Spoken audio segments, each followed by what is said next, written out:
আলহামদুলিল্লাহ আলহামদুলিল্লাহ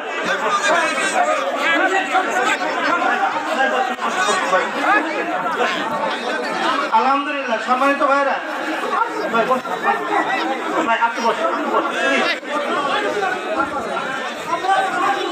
সম্মানিত ভাইরা,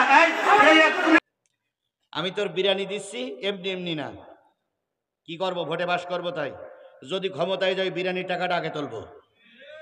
এই কথা বলেন না কেন, কথা বলেন না কেন? তাহলে যে নেতা আগে টাকা দেবে তার উদ্দেশ্য খাওয়া, যে নেতা টাকা দিয়ে কর্মী চালাবে তার উদ্দেশ্য হচ্ছে ক্ষমতায় গিয়ে 20 কোটি খরচ করলে 25 কোটি তুলবো। আর যে নেতাদের টাকা কর্মীরা দেয়, যে নেতার টাকা কিসে দেয়? কর্মীরা দেয়। ওই টাকা যদি 1 সের গম খায়,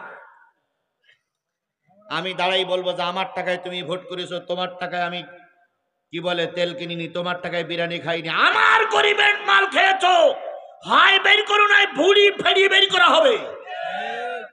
একথা আমরা বলতে পারবো কারণ আমার টাকায় ভোট করতেছি, তোমার টাকায় আমরা ভোট করি না। কথা বলেন। সুতরাং যে নেতা ক্ষমতায় যাওয়ার আগে টাকা বিতরণ করে, ওই নেতা ক্ষমতায় গেলে টাকা সব খেয়ে ফেলবে। আর যে নেতা জনগণের টাকায় ভোট করে, ওই নেতা যদি ক্ষমতায় যায় জনগণের টাকা জনগণের বুঝাই দেবে। তাহলে বোঝার লাইন হইছে না হয়নি? এই কথা বলেন, হইছে না হয়নি? বুঝে শুনে করবেন, উল্টোটায় ফেল করলি বলো খবর আছে। 150 টাকা দাও। মুহাম্মদ ইবনে মাসলামার কথা শুনে কাব ইবনে আশরাফ বললেন, আমি 150 টাকা দিতে পারি, বিনিময়ে তোমাদের ভালো ভালো বউগুলো আমার কাছে বন্ধক থওয়া লাগবে। কি সুন্দর চরিত্র দেখেছেন তো? বুড়ো শয়তান, এখন বউ বন্ধক থওয়া লাগবে। মুহাম্মদ ইবনে মাসলামা বলতেছে, বন্ধু তোর বয়স 60, আমারও বয়স 60, 60 বছরের বুড়ি, তুই কি করবি? কয় যা করি করবো, বউ বন্ধক ছোঁয়া লাগবে। কয় বুড়ি মানুষদের কাজ হবে না। কয় হয় হোক নাই না হোক।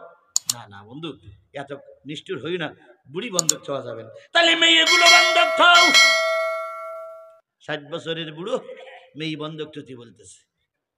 আমরা একটা গান শুনিয়েছিলাম, 60 বয়সে বুড়োর যৌবন এলো। শুনেছেন আপনারা? শুনেছেন? আবার গান গান বললে বলবেন হুজুর টেলিভিশন দেখে না, সিনেমা দেখে না, তা গান শুনলো কি করি? মানে জ্বালা, বড় বড় জ্বালা। আমার ভাইয়েরা বলতেছে 350 150। তাহলে কি করবা? কিছু বন্ধক না থুলিতে আমি টাকা দেব না। কই বন্ধু 3 কান তরবারি বন্ধক রাখো, বিনিময়ে টাকাটা দাও, মুহাম্মাদের দলের থেকে আমরা বেরিয়ে আসি। আচ্ছা তাই হবে, তুমি উপরে এসো, তরবারি যেন না থাকে। এবার 350 150 টাকা পকেটে করে নিয়ে কাব ইবনে আশরাফ 14ই রবিউল আউয়াল সোমবার অথবা বৃহস্পতিবারের দিন আসতেছে। এবার কাব ইবনে আশরাফ যখন মাঝপথে, মুহাম্মদ ইবনে মাসলামা বলতেছে, বন্ধু তোমার গায়ের থেকে তো সুঘ্রাণ বাহির হচ্ছে। কয় বাহির হবে না, আমি নামি আতর পড়ি, দামি আতর পড়ি, আমার গাত থেকে সুঘ্রাণ বাহির হবে না তো মুহাম্মাদের গাত থেকে সুঘ্রাণ বাহির হবে। ও বন্ধু মাথাটা নিচে করো, তোমার মাথার থেকে একটু আতর গোলাপ আমি নিয়ে নেই। এবার কাব ইবনে আশরাফ মাথা নিচে করলো। কাব ইবনে আশরাফের চুলগুলো ছিল বড় বড়, জামার ভিতরে কিছুটা শোষণ করে নিয়েছে যাতে করে ভালো করে ধরা যায়। মাঝপথে এসে আর একটু শোষণ করলো। একবার নিচে এসে 2 জন দাঁড়িয়ে আছে মাঝরাত্রিতে। কাব ইবনে আশরাফ বলতেছে, বন্ধু তরবারি দেখো, এই তরবারি এই তো আমাদের হাতে আছে, তুমি টাকা দাও। এক হাতে টাকা আর এক হাতে তরবারি। এবার মুহাম্মদ ইবনে মাসলামা পাশে দাঁড়িয়ে আছে। কাব ইবনে আশরাফ পকেট থেকে টাকা বের করার নাম করে যেই না নিচে হইছে, আর মুহাম্মদ ইবনে মাসলামা ঘাড়ের চুল শুদ্ধ ধরে 2 জনের বলতেছে, লাগা রে লাগা। আজকে দেখলাম এক মহিলা বলছে, লাগা রে লাগা, এই লাগা রে লাগা।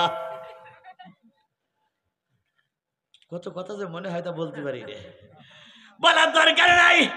লাগান আপনারা, সমস্যা নাই, তবে সেটা যেন সঠিক পথে হয়, বেঠিক পথে না হয়। 2 জন বলতে লাগারে লাগা, লাগারে লাগা, আলকাতরা লাগা।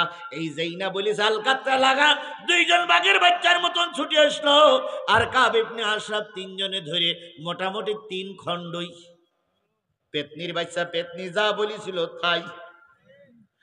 এবার মুহাম্মদ ইবনে মাসলামা কাব ইবনে আশরাফের কাল্লাটা নিয়ে বর্ষার পরে করে নিয়ে ছুটলেন নবীর দরবার পর্যন্ত যাইয়া হাজির।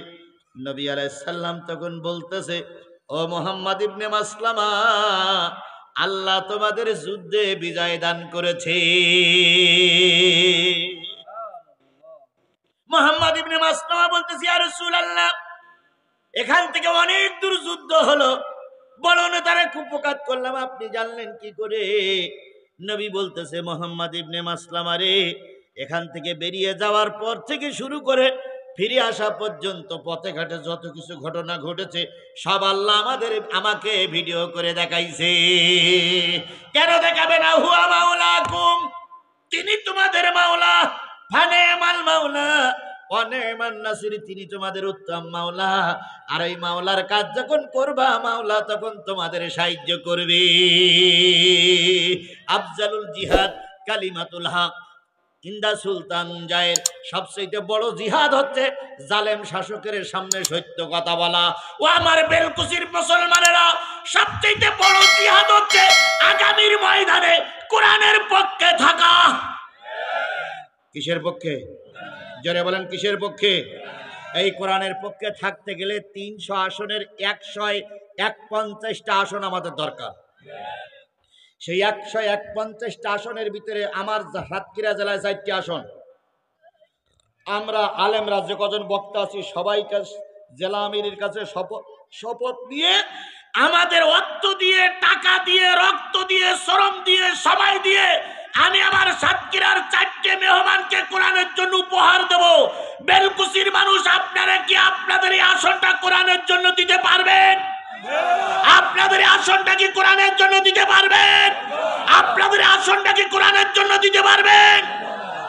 আল্লাহ আমাদের সহায় হোক। এই আসনটা কোরআনের পক্ষে নিয়ে আমরা যেন কোরআনের সরকার গঠন করতে পারি, এই আশাবাদ ব্যক্ত করে যারা কোরআনের মাহফিলের আয়োজন করেছে তাদের ধন্যবাদ জানিয়ে, যারা এতক্ষণ শুনলেন তাদের ধন্যবাদ জানিয়ে আমি আমার কথা শেষ করছি। ওমা তৌফিকি ইল্লা বিল্লাহ, আল্লাহুম্মা আমিন। রব্বানা যালামনা আনফুসানা ওয়া ইন লাম তাগফির লানা ওয়া তারহামনা লানাকুনান্না মিনাল খাসিরিন। রব্বানা ইন, আল্লাহ আমি বলে আপনাদের বলা লাগবে না। আল্লাহ, আমি একটা ক্ষুদ্র মানুষ। আজকে সাতক্ষীরার থেকে সকাল 11টার সময় বাসার থেকে বেরিয়ে সারাদিন রাস্তায় না খাওয়া, না দাওয়া, না ঘুম, কষ্ট করে এসে কোরআন নিয়ে তোমার কাছে শপথ করে বলতেছি, আল্লাহ এই হাতগুলোরে তুমি কোরআনের জন্য কবুল করে নাও। মা বোনেরা ছোট্ট করে হাত তুলে আল্লাহরে দেখান, মা বোনেরা ছোট্ট করে হাত তুলে আল্লাহরে দেখান। আল্লাহ তুমি এই হাতগুলোরে কবুল করে নাও। এই হাতগুলোর সার্বিক প্রচেষ্টায় আগামী দেশটা যেন কোরআনের দেশ হয়ে যায়, আগামী দেশটা যেন কোরআনের দেশ হয়ে যায়, আগামী দেশটা যেন কোরআনের দেশ হয়ে যায়। দয়া করে তুমি কবুল করে নাও, দয়া করে তুমি কবুল করে নাও, দয়া করে তুমি কবুল করে নাও। আমিন সুম্মা আমিন, বিজুদিকা আমিন, বিনতিনানিকা আমিন, ইয়া আল্লাহ ইয়া রাব্বাল আলামিন। হাত নামান। আল্লাহ আমাদের এই হাতগুলোরে ইসলামের জন্য, দ্বীনের জন্য, ধর্মের জন্য কবুল করুক। আমার ভাইরা, নবীর কয়জন সাহাবী? কাব ইবনে আশরাফ আসবে, স্ত্রী বাধা দিছে কিন্তু শোনে না। এবার কাব ইবনে আশরাফের কাছে চলে গেছে মুহাম্মদ ইবনে মাসলামা। বন্ধুরে, নবীর দলে আর থাকবো না, তা আমার দলে আসলে কেন? কই নবী মাথা পিছু আমাদের 3 জন 50 টাকা করে চান্দা ধরিছে। আমরা তো 3 জন আসছে, 3 জনের মাথা পিছু কত? তাহলে এক একজনের 50 টাকা হলে 3×50 কত? এই 150 টাকা নবীর কাছে দিলে আমরা খালাস। তো এই 150 টাকা তোমার দেওয়া লাগবে। কাব ইবনে আশরাফ বলতে, আমি তো এমনি এমনি টাকা দেই না, আমি টাকা দেই তার একটা উদ্দেশ্য থাকে। আমি এখন তো তেল কিনে দিচ্ছি ভোটে পাস করবো তাই, আর আমি যদি ভোটে পাস করতে যাই তোর যে তেল কিনে দিচ্ছি ওইটা আগে তুলবো।